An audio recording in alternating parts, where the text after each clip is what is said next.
Hi, I'm Denise Jozwak, co-chair of the Alliance of International Aromatherapists Research Academy, made possible by a generous grant from the Gatfosse Foundation. As clinical aromatherapy grows in popularity, we see more research to support the efficacy of evidence-based clinical aromatherapy. However, some research articles do not include critical elements of the methods and the essential oils utilized. The Aromatic Quality Appraisal Taskforce, also known as ARQAT, created a tool to help those who conduct, publish, edit, and utilize aromatic research. The Transparent Reporting for Essential Oil and Aromatherapeutic Studies, or TREATS checklist, is now an integral part of aromatic research. Dr. Marian Reven, also known as Marnie, is a dynamic and passionate speaker, researcher, and educator. Dr. Reven is a registered nurse and a registered aromatherapist. The work that she will share builds on the foundation of the TREATS and the ARQAT white paper. Marnie enjoys sharing aromatherapy at West Virginia University, where she works with the Wellness Department to promote student health across WVU settings. Dr. Susan Kristiniak is a nursing leader, currently working in healthcare IT, and is faculty for 2 programs, introducing students to botanical medicine. Susan serves on the AIA research and clinical committees. She has conducted and published research using aromatherapy and applications of aromatherapy for addiction and leadership self-care practices. She has integrated aromatherapy into many fields, many levels of patient care, and also focuses on healthcare providers' self-care.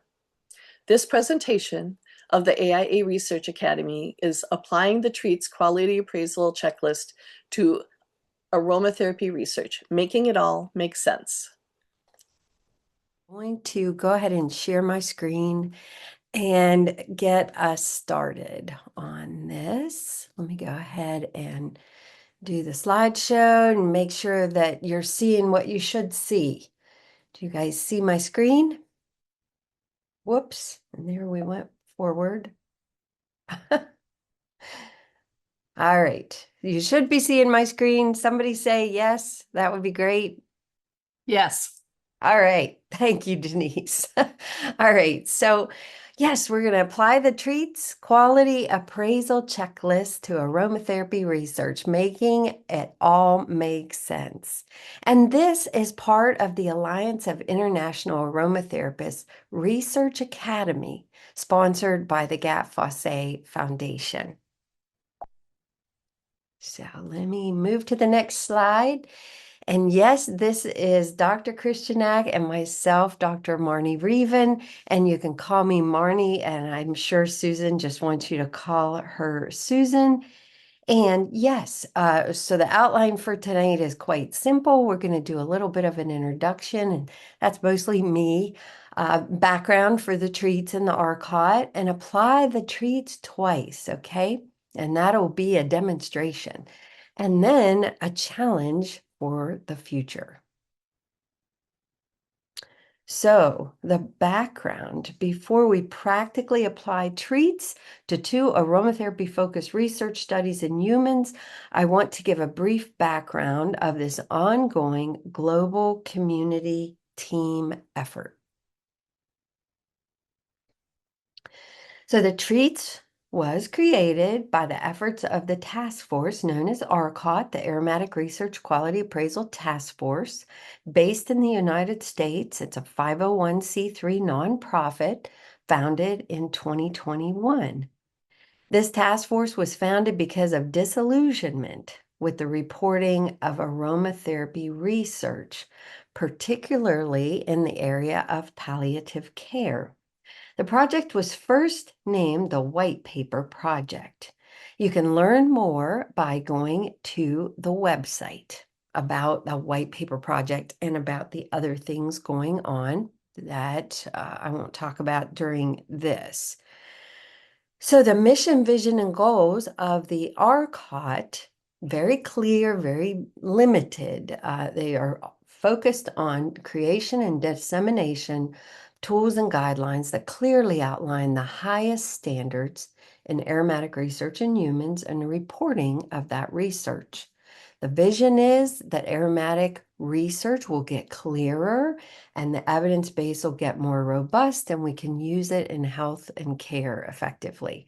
And our goals: publish, because nothing is going to get done unless we publish. So we want to publish. We've already published the treats.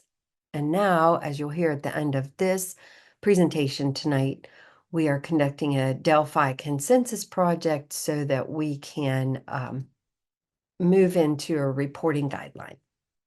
All right. So a little bit of background. This state of research was discovered. So the treats, the white paper, the ARQAT, they all came out of a lit review that was done in 2020, and that was done by me during my doctoral studies. So I was looking into palliative care and how I could use aromatherapy. So I did my lit review, hundreds of articles, and then narrowed down till I had about 15 that I could use. And those I looked at very, very carefully. So what I found was not high quality, and this led me to reach out to many of my known colleagues in aromatherapy and to get a globally diverse group together and talk. What was the set of standards that we were to be using for aromatherapy research? Before I started a big new project, I needed to know. Well, we found that there were no given standards. And while the study design of the randomized controlled trials that I found in my review was often quite good, the aromatherapy and essential oil parts of the studies were lacking. Many of the studies were published without information about the essential oil particulars. Their Latin binomials weren't there, their major chemical constituents, or where they were sourced, and olfactory considerations were almost never mentioned.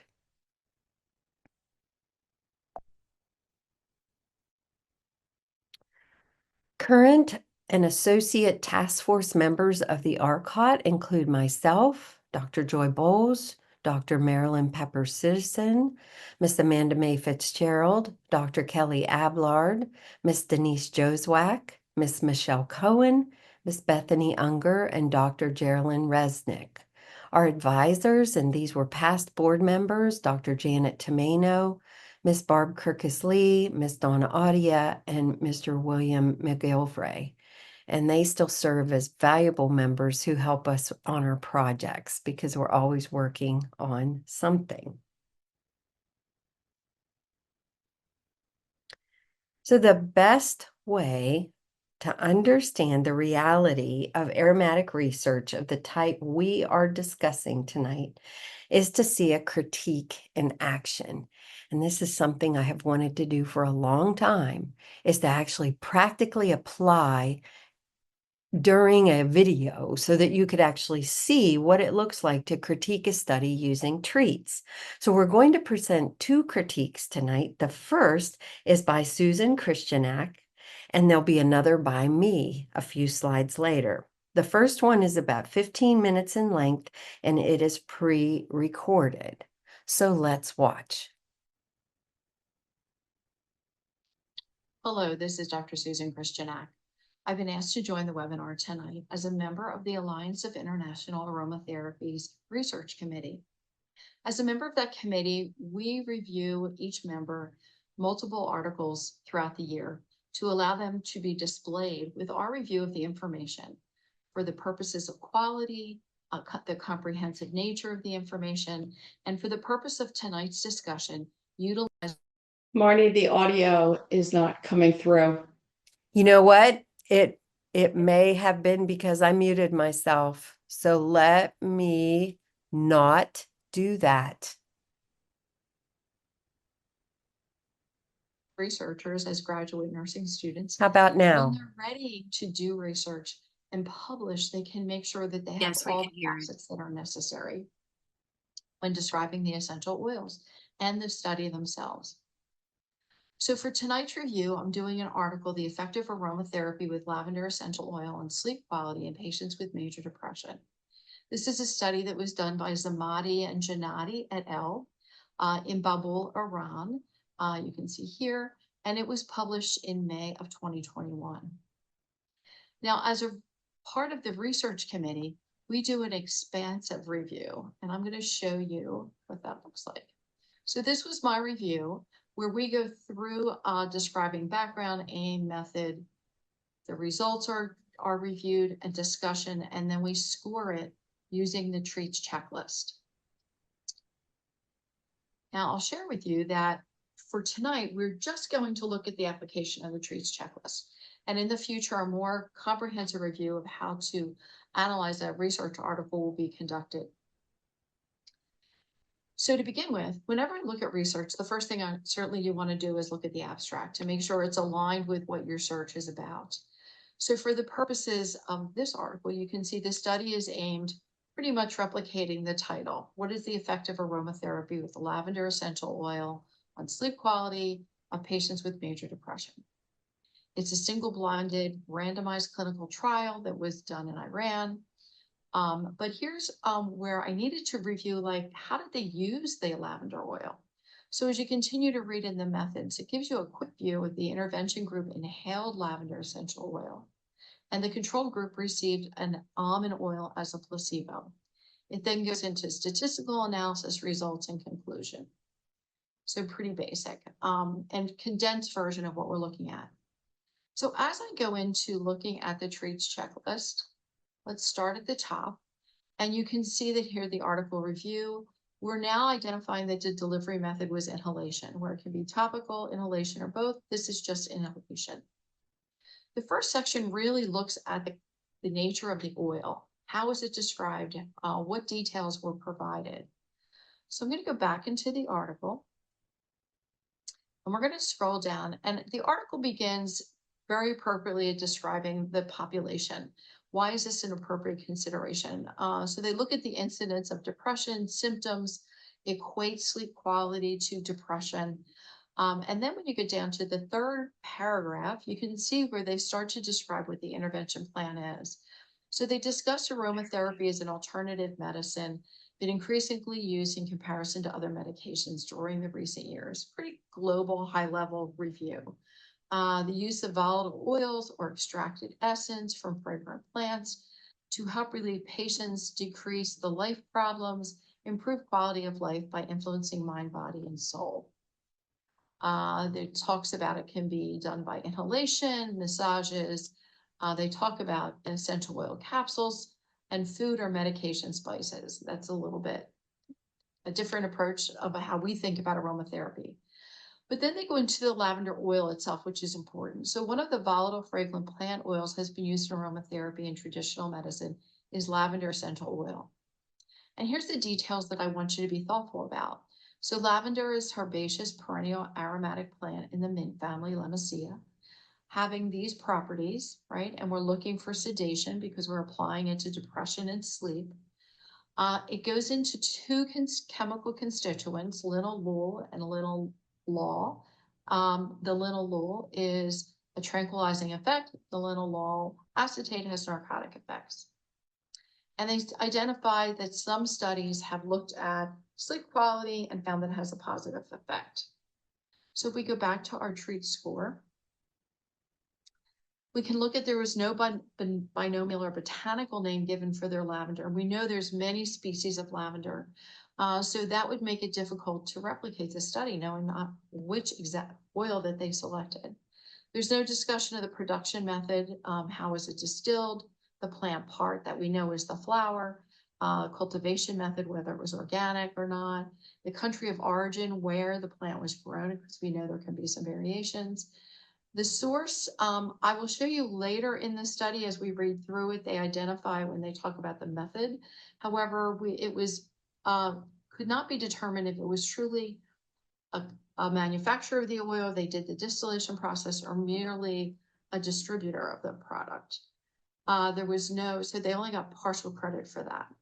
Their batch number was not identified, and this is important as you think about variability in distillation.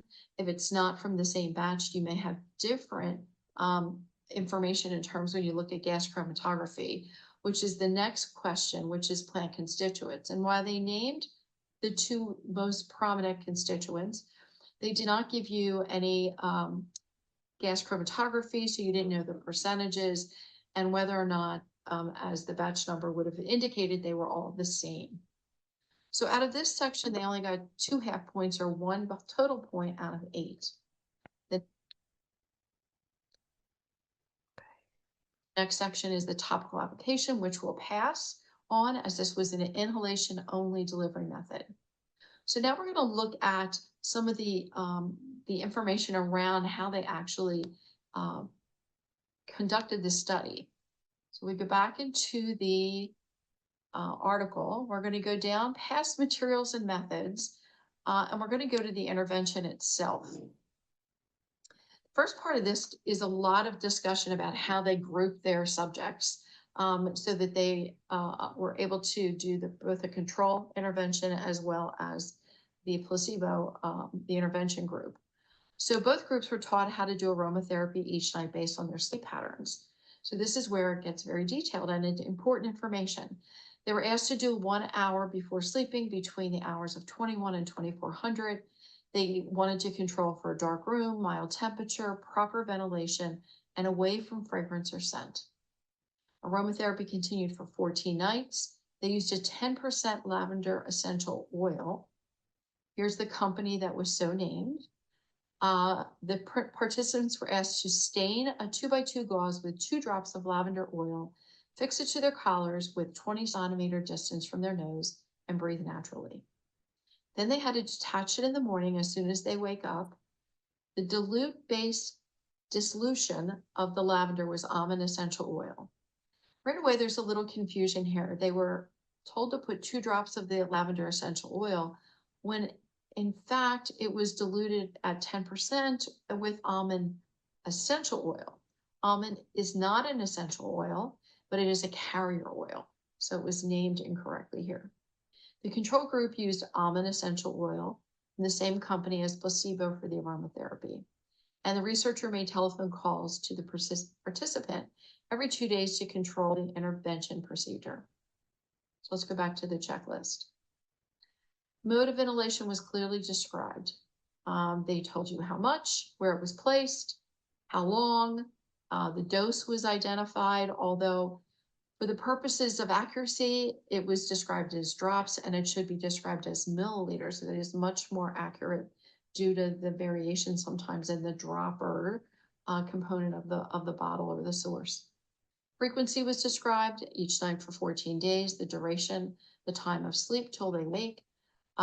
Description of the placebo was almond oil, but the carrier was not given a binomial name, so it only got partial credit.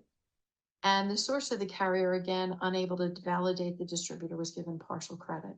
So in this section, it was 5.5 out of 7. The next section looks at the aromatic intervention. So a clear description of the study, interventions, outcome measures, adherence to the research protocol. So this is really exploring the study in total. You know, how they, I reviewed how they grouped people, their research methodology in terms of statistical studies, but more importantly, how they conducted the method. So I gave them partial credit because it was, for me, pretty well defined, except that we really didn't have a clear selection of what essential oil was used. The rationale for the oil, I gave them full credit because they reviewed previous evidence in their introduction. And as you go through the entire article at the end, when they were reviewing their findings, they also compared it to other studies. There was no theoretical or conceptual framework described, such as comfort theory or whole systems theory. Professional aromatherapist consultant. This is sometimes hard to determine. And as you look at the study, I sometimes look at the description of the co-authors to see if anyone is identified, and there was not. But also always look at the end of the study, scroll all the way down through the data analysis and the conclusions, and you'll see that many times there'll be an author's contribution acknowledgement section. So here they described that they wrote manuscript support, conceived the idea, contributed to sample preparation, analyzed the data. Here's financial support and sponsorship. And under acknowledgement, they really just looked at the ethics committee and funding sources. So going back to the checklist, we did not see clear professional aromatherapy consultation, so they got no credit. Safety considerations, I reviewed, and I'll look always at things like inclusion criteria. So we go back to materials and methods. The design study is here, a single blinded study, pre-test, post-test design, 80 major depression patients with sleep disorders. Okay, so inclusion criteria.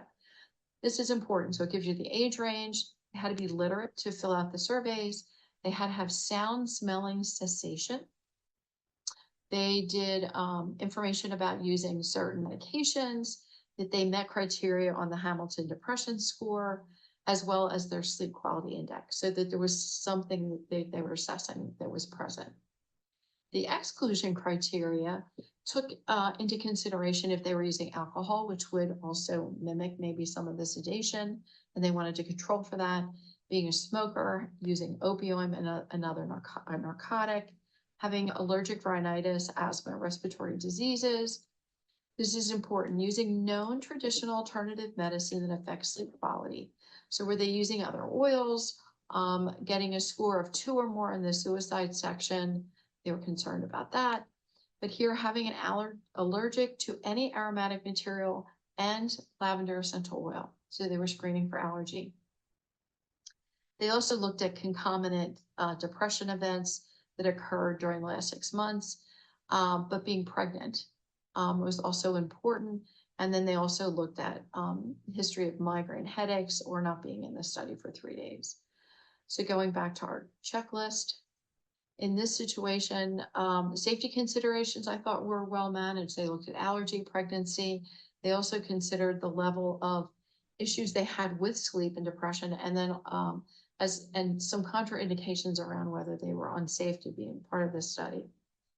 Did they report allergic or adverse reactions? They did not in this study. They did not include a comment. So that means during the study, did anyone have an allergic reaction? And when they don't, it's important to note that that did not occur. And then finally, in this section, did they consider how the EO was stored during the trial? And there was no commentary given in terms of education or method during that 14-day period, how the participants stored it. So they only received 2.5 points out of 7 in this section. Olfactory function asked prior to the trial. So anosmia, I did give them credit because they did noted that in the inclusion criteria, and then previous use of EOs also was in the inclusion criteria. So they received all the points. Finally, in terms of this olfactory testing, so during the procedure, they noted that there was no other sense in the room for sleep. So they tried to control for that component, but gave them partial credit. They did not do odor recognition testing. There was no statement of what the participants expected, or they had odor preferences, any biases towards them. There was no discussion of perceived aroma intensity or adverse effect from doing any type of testing at all. So they only got 0.5 point in that section. We now go down and apply the points by section. We come out with a score of 11.5 out of 30, which just puts them in the fair category. And I think as a reviewer, considering that I'd want to replicate this, that absence of information around not really knowing what oil was used, and some variability in some of the instructions that you couldn't make assumptions on. If we go back to my original evaluation, you can see that I scored this on first review at a 12.5. And I will share with you that I actually did a deeper dive into the supplier, and I wanted to validate whether it was truly a supplier that could have offered them gas chromatography or more detailed information that should have been included in selecting the oil. So I want to thank you all for this review tonight. Certainly at the end of the presentation, we'll have more information and question time. Thank you. Well, thank you so much, Susan. That was an excellent review. And a couple things that I want to note is that on that safety area as well, it was lavender. We have a lot of study on that. We also know that it wasn't put on their skin and it was diluted if it had been. So those are also the safety considerations that would be taken into account there, as well as the inclusion and exclusion criteria. So that was great. Well, Susan, was it the same score? I think I missed that. Was it 12.5 the first time and 12.5 the second time? No, Marty, actually, when I re-reviewed this and prepared for the video, I looked at the company and I ran trying to distinguish whether it was just, a distributor of oils or was it actually a company that did its distillation and, plant to oil kind of situation. And I Right. couldn't even find that they offered a lavender essential oil on the site. So, Okay. as a sale. So I didn't feel comfortable giving them a full credit for acknowledging their source and took Gotcha. those 2.5 points away from both the carrier as well as the oil. Okay. That's a good example of what happens when we deeper dive into these. Thank you so much. I'm going to move on to Hello, this is Dr. Susan. whoops. So let's just say when to use treats. So during study creation is the best time to use it. It's the best time to use any reporting guideline or quality appraisal checklist if you're planning a case study, larger study, planning to review the literature to figure out a study.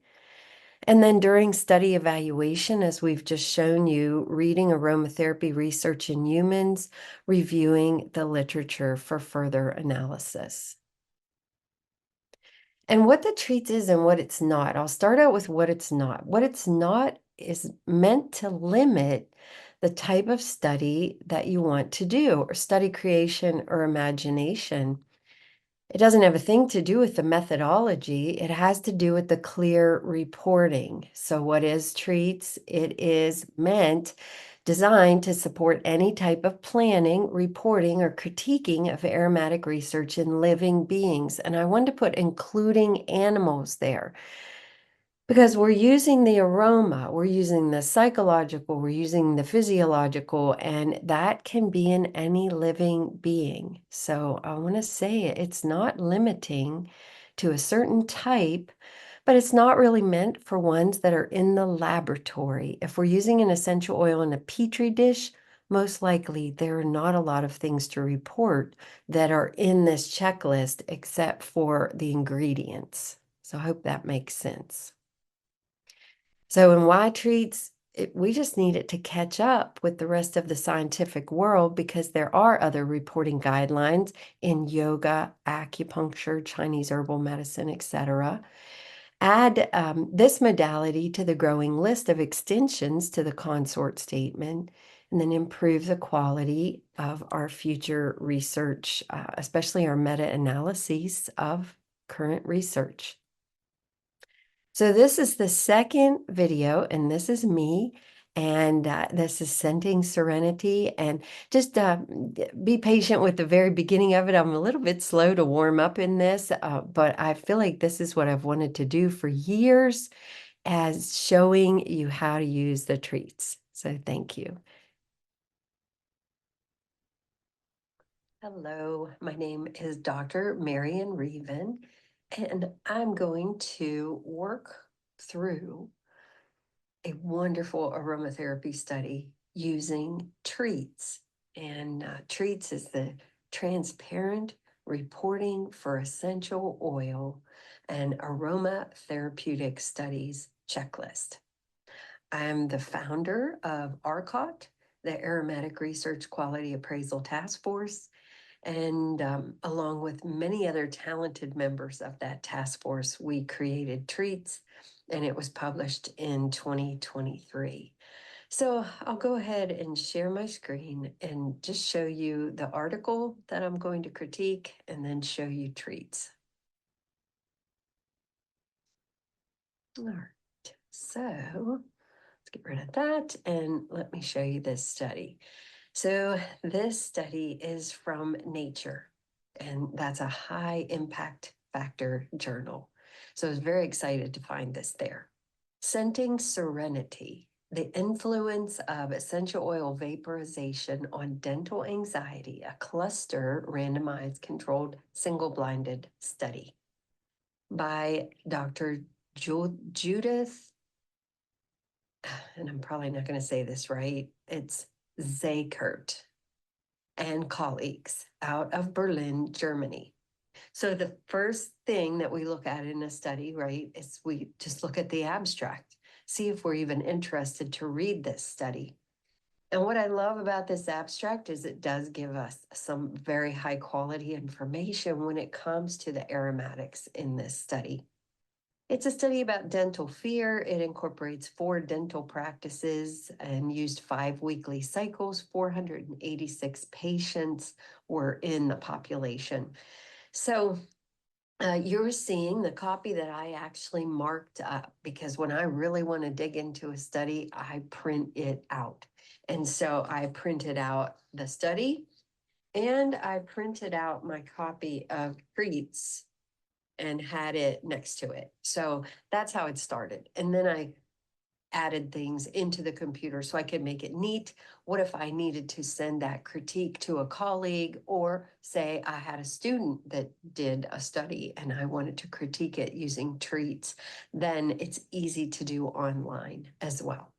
So back to this. And so this is the abstract. I've underlined and looked at many parts of it to kind of see what was in there. So it looks like they used 4 different types of aromatherapy. They used a water that would have been like the placebo or the control. They used state trait anxiety inventory, and the state one was their primary. And then secondary outcomes were the trait in the state trait, dental anxiety, and also a pain perception numeric rating scale. So let's see. And they have some results and they talk about those, and a little bit about anecdotal statements that piques my interest. And let's see, the anxiety reducing role of essential oil vaporization alone and as one part of combined techniques to counter DFA or dental fear and anxiety should be further explored using multi-perspective methodological approaches in research. Well, my interest is really piqued here. All right, so moving into the rest of the paper, we have some good definitions. I really like that. And a bit of background. So they have general background about dental anxiety, and then they have background about aromatherapy. So one thing that kind of hit me here was the way that they described psychological, yes, a psychological principle, culturally shaped experiences associated with odor. And then they talk about pharmacological.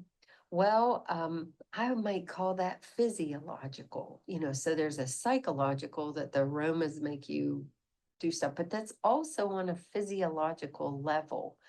So I'm not really sure what the authors mean about the pharmacological part, but that's not really part of this critique. So moving on, I just want to recognize that as I was reading through this study, I did not know that the treats had been cited in this study. But here we have it down here. And on what I've printed out, you can't see the references, but indeed in the reference list, it is the 2023 paper published in the Journal of Integrative and Complementary Medicine. So they refer to the treats as that things about other studies, that they had trouble finding out all the facts from other studies. So I just want to say this was a really positive thing to see. So they had a research objective, and the context of the hypothesis is very clearly given. So they are using the psychological mechanism of action, and they are looking at things like memories and cultural imprints. And they should cause physical relaxation. That's what aromatherapy should do, and be associated with relaxation and well-being. All right, so they just pay special attention in here to memories and cultural like clues. And then here, this says something really important. Sorry, nature therapeutic approaches are also receiving increased attention in the public presentation as health promoting, preventing concepts. So this is all in their rationale for why they chose the oils that they chose. Okay, so let me move over to the treats here. I've just got this open in the same screen.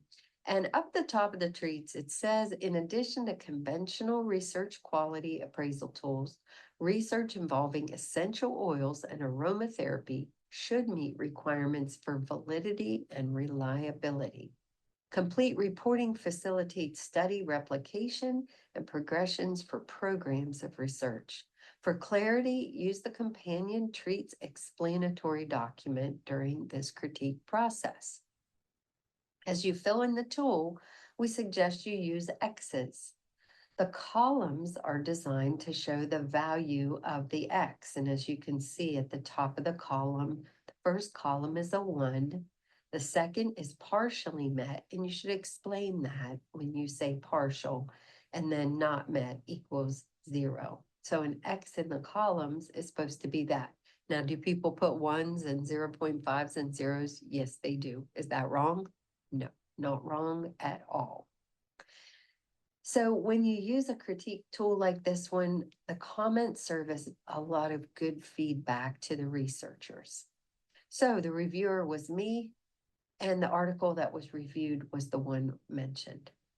The delivery method could be both topical and inhalation, but in this case, it is inhalation. So looking at the beginning section of treats, which is 1 through 8, all about the essential oils, which without this section being complete and clear, the rest of the study is compromised. Because whether or not they did a good job, if they didn't report it, how can I use it? All right, so going back to here, we come back to the wonderful abstract, which really in every aromatic study, the Latin binomials, and even it talks about some of the constituents that it's a chemotype, 1,8-cineol, which is great. So they have all kinds of information that we needed in order to ever replicate this study or understand what the oils were that they were using. So there they are. And then coming down in the paper, sorry, it turns blue when I touch it like that. So we have table 1. Table 1, and this is what they say. So rationales for the selection of essential oils and detailed information about their characteristics oriented on the treats checklist are summarized in table 1. So this is a wonderful resource and reference. And as I said, in this, the scanned copy, you cannot see these, but these are external references as well. They're all in a blue and they don't show up. But this, the hypothesis, the selection rationale is in here, and it, matches up with which ones, 1, 1, 2, 1, 1, 2, and 3. And shows why they used what the batch number was, the ingredients, the gas chromatography, the plant part production method, cultivation method, and country of origin. And I'm telling you that when they give credit to the treats up here, it's because they may not have thought of this type of a chart, but with the clarity of something like a checklist, treats or otherwise, you as a researcher are supported for clear and complete reporting so that all your hard work comes across and then can move forward. All right, so because of the information that they've given me, I can put an X in the 1 column for every one of these. So that's an 8 out of 8. For the application methods, I go to here, and topical, we didn't use at all. So I put in NA. And then in the inhalation method, here we go. So inhalation, the mode of inhalation is passive diffusion. They're very clear about that.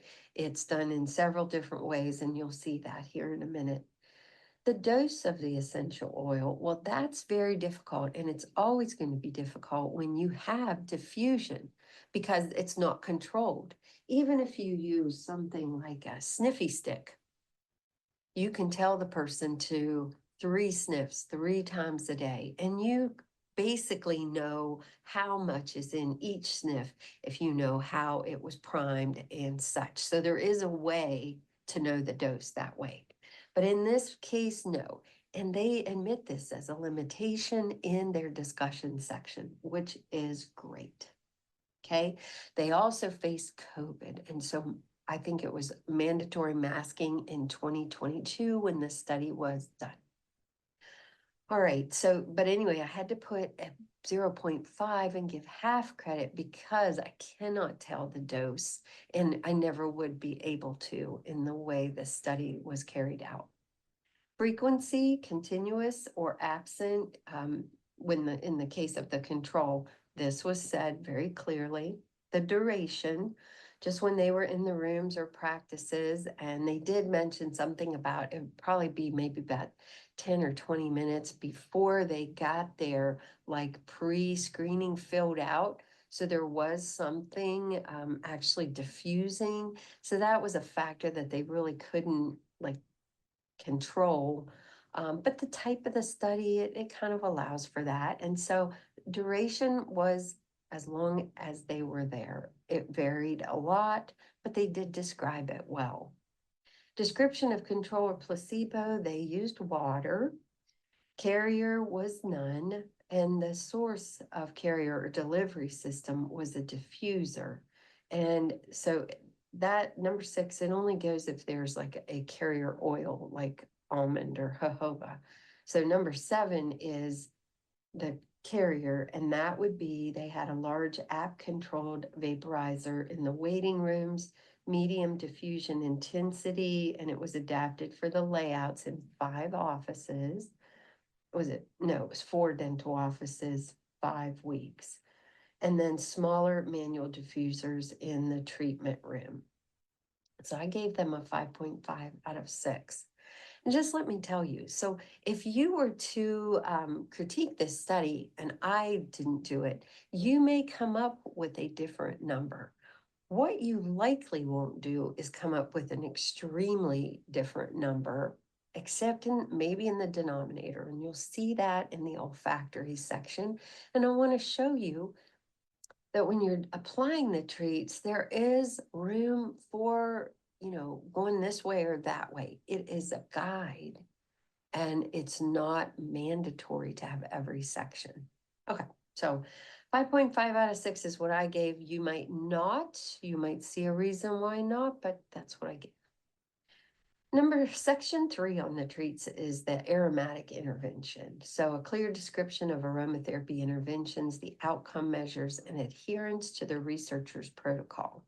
So they should have like an a priori or pre-stated hypotheses, and then analyze according to that. And if they're going to do something that adds to that, they should explain why. These guys did. They gave enough information that I know what they were doing. So I gave full credit. It was very clear, and I could replicate this study. The rationale for the use of essential oils, very good. Addressed in both the manuscript and table 1, and it's tied to the hypotheses. The theoretical or conceptual framework, that's at the bottom of page 2, and it's really, really clear, and there are clear hypotheses. All right. Professional aromatherapist was consulted. Yes, this is explicitly stated on page 3, paragraph 2, also gives the company Primavera. So they admit that there is a company involved and that, and they do say they have no conflict of interest. So, and this can be investigated and checked out. So that's great. What they call professional aromatherapy, you can go take a look. Safety considerations, page 4, paragraph 3 at the end, safe use of equipment in EOs was taught by one member of the research team, and that was the principal investigator. And there was continuous availability of the research team, and that was stated. Report of allergic and adverse reactions, page 5, safety and adverse events are addressed. They let the staff know to report anything as patients are not aware of the true nature of the study. They do give a cover story. We'll talk more about that. So safety consideration of EO storage, I give a 0.5 there because it is not explicitly stated how they stored those essential oils on site. And it was 5 weeks and these were different offices. So that's something that you want to remember. Like, did you tell them to put them in the refrigerator? Were they stored cool and dark? Was the MSDS on site, the materials safety data sheet? So I gave a 6.5 out of 7, which is really excellent here. And finishing this up, we come to the olfactory function questions and olfactory bias questions. So under olfactory function, anosmia and previous use of essential oils was not able to be addressed because they had a cover story. They didn't tell the people that they were diffusing things to influence them. And so I just put NA because it wasn't part of the study design, and that's okay. We do not, just because we have checklists doesn't mean we tell people how to run their trials. And then an olfactory testing, odor recognition, expectations, they didn't really do anything there, though maybe the expectation parts, I might have been able to put something, but anyway, I just went for preferences and perceived odor aroma intensity. Now the perceived aroma intensity was really like a comment that was from staff. But I count that because they actually did listen to that and asked about that. And some of the staff actually adjusted the diffusers a little bit when they felt like they were too strong. Odor preference bias, and yeah, actually the expectations probably ought to be on there, but that's neither here nor there right now. We'll just say that on the preferences. So addressing using current social and cultural preferences, such as using the forest walk with the nature therapeutic approaches that are so popular, keeping that in mind. And that was on page 3, end of the paragraph. So I put 2 out of 2 because the NAs, that means you take away that denominator when you're using treats. So down here, we've got some scoring. And section 1 was the EOs, 8 out of 8. Section 2 was how it was applied, inhalation, 5.5 out of 6. So you had 1 NA. Section 3 was how was the study designed, safety, aromatherapist, 6.5 out of 7. Section 4 was the anosmia and such, and it just wasn't considered in this study at all. And then section 4B, as you probably remember. So the score ended up being 22 out of 23.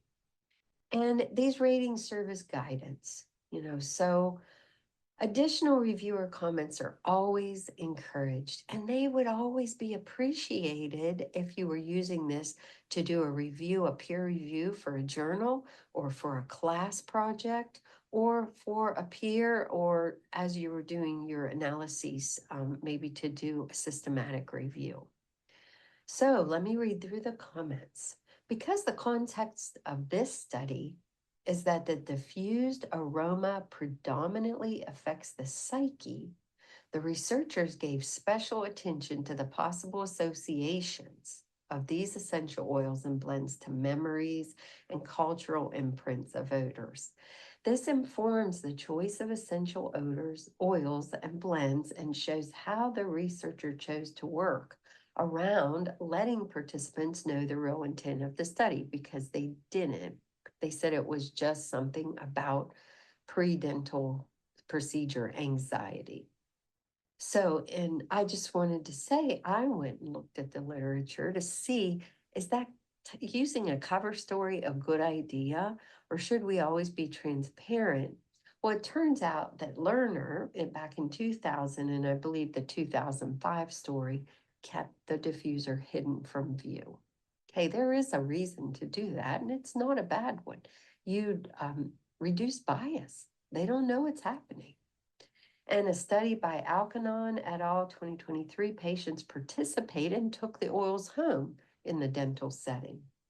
And Parohit et al. In 2021, their meta-analysis of 6 studies, including the Lerner one above, showed no adverse reactions were reported. So whether or not they disclosed what they were diffusing or didn't, there was no reason for these researchers to be concerned about adverse reactions with the literature that's out there and the reviews that they have read.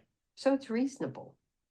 All right, I find that using the discussion to reflect on the absence of the ability to perform any olfactory testing, along with careful attention to the rationale for the study design, allows for sections 4A and 4B to be largely NA. The authors clearly discussed the limitations, and had they not admitted the limitations of this design, I would have applied the 2 denominator and the 6 denominators for those sections, and the score would have been lower in its average. Now, as treat stands now, no average is requested. But if you did averages, 22 out of 23 would be 96%. 22 out of 31, adding that 2 and 6 denominator, makes it a 71%. So this type of calculation remains a subject of consideration for the ARQAT and treats, and your feedback on that would be welcome. Regardless, the authors note their use of both the consort and the treats. Using a checklist supported both study creation and evaluation, and has clearly improved transparency, reporting, and the potential for translation and replication. And then I thank them, the authors, researchers, for a very clearly written study. So I'm very happy with the quality of this study, and was very pleased to see that actually the treats was used. So this must have been, we had worked with the Swiss aromatherapy organization, ARTHIS, and they had wanted to translate treats several years ago, before it was ever published in the peer-reviewed literature, into German.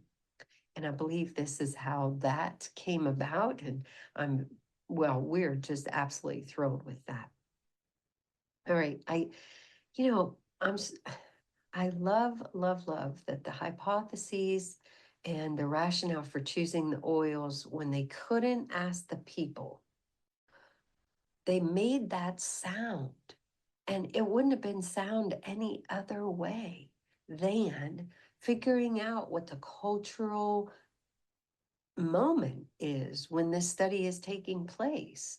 We love to forest bathe, and we love citrusy stuff. And, this is the climate that we are in now. So as I went through this study, though, like the sample size calculation, I got a little bit confused about 3. So there were 4 dental practices, 5 weeks, but there were not 3 dental practices. There were 4, but there were 3 conditions. And the 3 groups, there were routine, acute pain, and planned intervention. So they knew that those would be a little different, and so they did make those separate and analyze them. So I really like that. And this was the study design, so this was when things were diffused and when they weren't. So cool. This is the first time I'd heard about the Kleinek's Kleinek's Dental Fear Survey, and the primary outcome of acute anxiety, and then the secondaries. They also brought into play the confounders, which is really great. The age, gender, trait anxiety, which means that you're anxious at baseline, and then the practices. They had huge standard deviations, which I'm not going to go into, but it just shows that they were all over the place. Very hard to find an average of anything. They've got their consort flow chart, which is really helpful to show how things happened. And so they allocated sites. They didn't allocate people. A little different than some studies that you'll see. If the patients knew, like, if it was a known study, then they would go to one group or the other, but they just made the groups the week by week in the dental offices. It was a neat design. All right. And so I'm not going to go into any of that, but I just want to make sure we go always looking about the adverse events, and they did not report, this dental practice staff did not report any because they were the ones that were going to be looking out for this. And then they did some anecdotal statements, and this was great. They were transparent about them. And the things were like refusal of the questionnaire and perceptions concerning the effects of essential oil vaporization. I love this last part here, and they just recommend that a mixed method approach, and maybe not a pure mixed method, but at least using some qualitative with your quantitative, may help to explore this phenomenon in a more holistic way. And it's so important to be holistic. In females, there was more improvement. And I love this down here as they were discussing this, that there are differences in olfaction due to gender rather than sex, social and cultural perception of one's gender rather than by biological sex characteristics. So that's pretty interesting. And unable to determine individual odor preference due to the study design. And so they say that, and they admit it, and they tell what they could do differently. A conceivable approach might be to use fragrance dispensers. All right. And COVID impacted this study for sure. Future research, integrated mixed method, qualitative, and biosignals. So you could actually use something like, one of our watches or a mood ring or something like that that would give back signals. And then qualitative, like how did they feel? Let them describe instead of the questionnaires, which can be a little bit tough to get things back. I love this. So they even talk about a sustainable implementation, which is great. And they talk about this assumption of doing this in the dental office aligns with healing architecture. So true. All right. So the dental office staff liked it in conclusion. And so, they'd be willing to work with it again.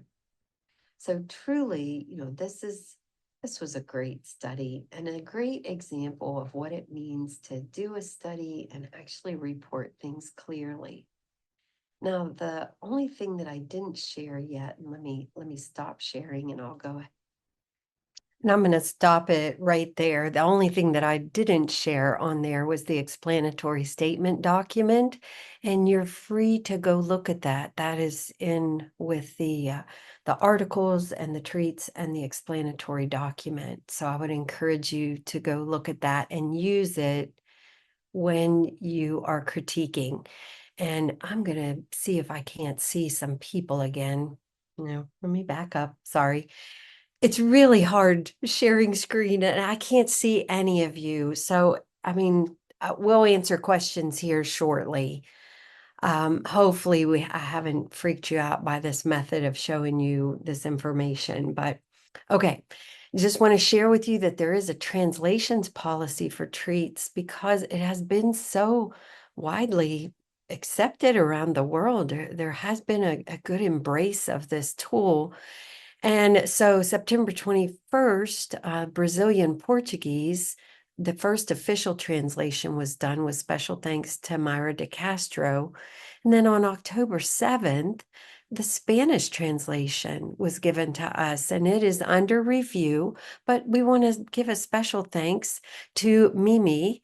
And thank you so much, Mimi. I know you're on here. And so the translation policy is on the website. And if you know another language that you might be interested in doing that in, please reach out. So next steps to a larger global effort, it would be creating a reporting guideline. So a quality appraisal checklist and a reporting guideline are two different animals. And in the wider research community, they're looking for reporting guidelines for the medicine people, the pharmacy people. So that's what we're doing. Now, the first survey is scheduled to be sent to interested and qualified practitioners on October 23rd. That's next Wednesday. Participants have 3 weeks to complete the rounds of this survey, the first round, and then there'll be other rounds after Christmas and then into the spring. Everything's by mail, and aromatherapy professionals, researchers, educators must have at least 200 hours of aromatherapy-focused education. And if you're not affiliated with anything else, you must have 400 hours if you just say you're a aromatherapy professional. And then why? To join the credible scientific community and body of research in a larger way, though the treats will still stand, but the treats RG, which is what's coming, that could look very different than what we have now. So inclusion, exclusion, I just wanted to show you this real quick. Researchers and scientists from published aromatherapy research, we've been reaching out to them. And then the aromatherapy healthcare professionals, as it says here, eligible, proficient in reading or writing English, include aromatherapists with at least 400 hours of training from a recognized program. And then if you're a chemist, pharmacist, nurse, physician, healthcare professionals with at least 200 hours.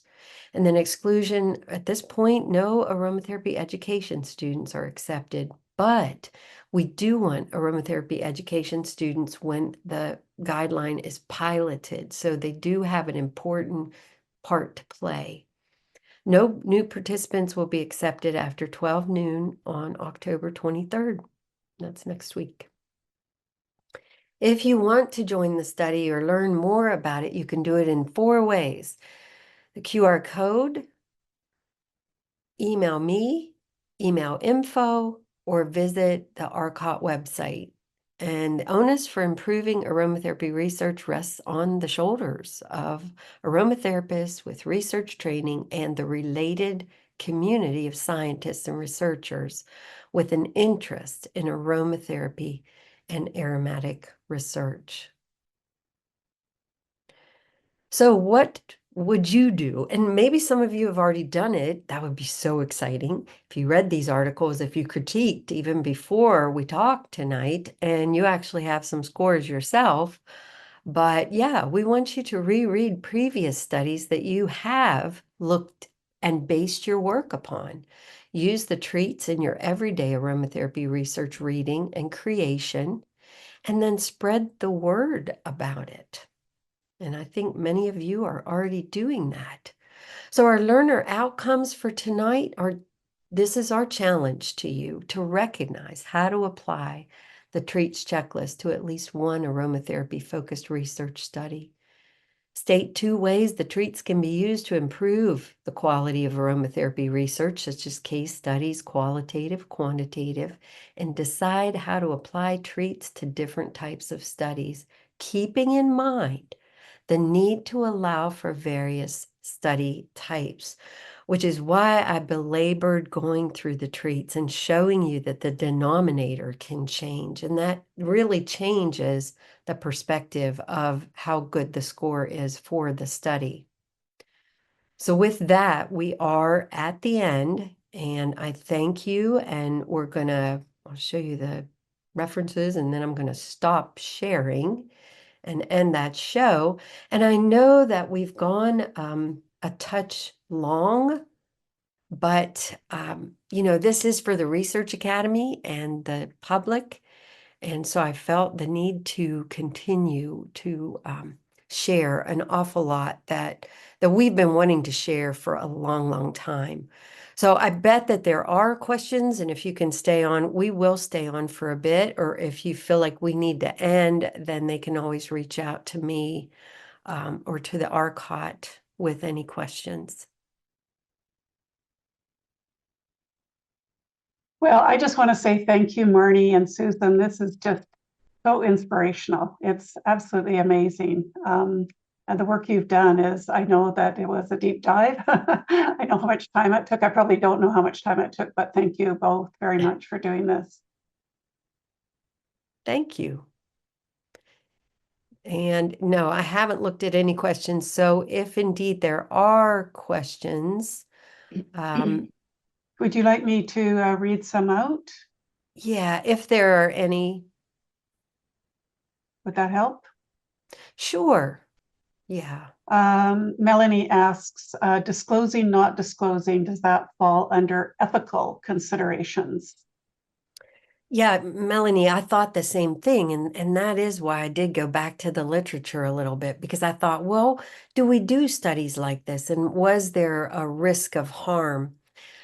I think they covered their bases well, and it did go through an institutional review board. So it was reviewed for ethics. And if they had felt that something in these oils was going to be, causing some kind of asthmatic reaction or hurting someone, they would have put a stop to it or said that indeed you need to tell them exactly what's diffusing and ask about this or that. So apparently they made the case well for safety.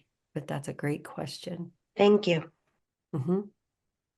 Kate asks, any analysis of the measurement tool as a validated tool, ? So I'm not quite sure if I've captured what she's asking. Are you asking whether or not we've looked to see inter-rater reliability with the treats? Is that what you're asking? Maybe you can. I think the next line in the chat said not the treats, but the article tool when you were reviewing it. So I'm not sure. So in your article, was the tool that they use validated in measuring the outcome? Oh, did they give a score or something? Is that what you're asking? Was there validity? Yeah. No. Stated. No, they did not explicitly include the treats that I could find, and so they didn't say what their score was on it. But I believe my critique of their score was the score. So yeah, if that answers that, I'm not sure. I can answer for this study that I did, the Hamilton Depression Score and also the Quality Sleep tool were both validated tools. So that they had been previously used, and so that would give them, the validation process of getting the responses and the information they need based on the questions answered. Yes. That makes sense now. Yes. Yeah. And the state trait anxiety scale is validated. Yes. The Klein, the dental anxiety scale, I'm not sure. I'd have to go back and look. And then the numeric rating scale, that's one that we consider to be validated. So those are good questions. Sorry, I didn't understand. I think that's it. We've got a lot of compliments, but if I missed anybody's question, please feel free to jump in here. But everybody is just saying how wonderful it was. Well, thank you. And expressing thank you. Thank you. And thank you, Susan, Oh. for adopting the treats early on, being used in, university and being used in the reviews from the research database is a really important component. And you being an early adopter there, you're setting the trend for the rest of us on the research committee to include our treat scores in our reviews, which we haven't done yet.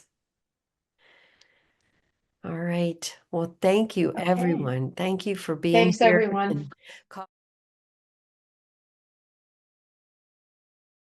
That wraps up today's session. Thanks for tuning into the AIA Research Academy. This academy exists thanks to the generous support of the Gatfase Foundation and is here to make aromatherapy research fun, accessible, and relevant. Our mission is simple yet powerful: to educate, inspire, and connect a global community committed to advancing the science of aromatherapy. We envision a future where research is not just part of the conversation, but the culture. The best part, access is completely free. Simply sign up through the link in the description box below. And if you're an AIA member, the Academy is already part of your member benefits, putting powerful resources right at your fingertips. If you're passionate about deepening your understanding of aromatherapy through research, you're in the right place. Be sure to subscribe and hit the notification bell to stay connected with our latest sessions. We appreciate your curiosity, your time, and your commitment to learning.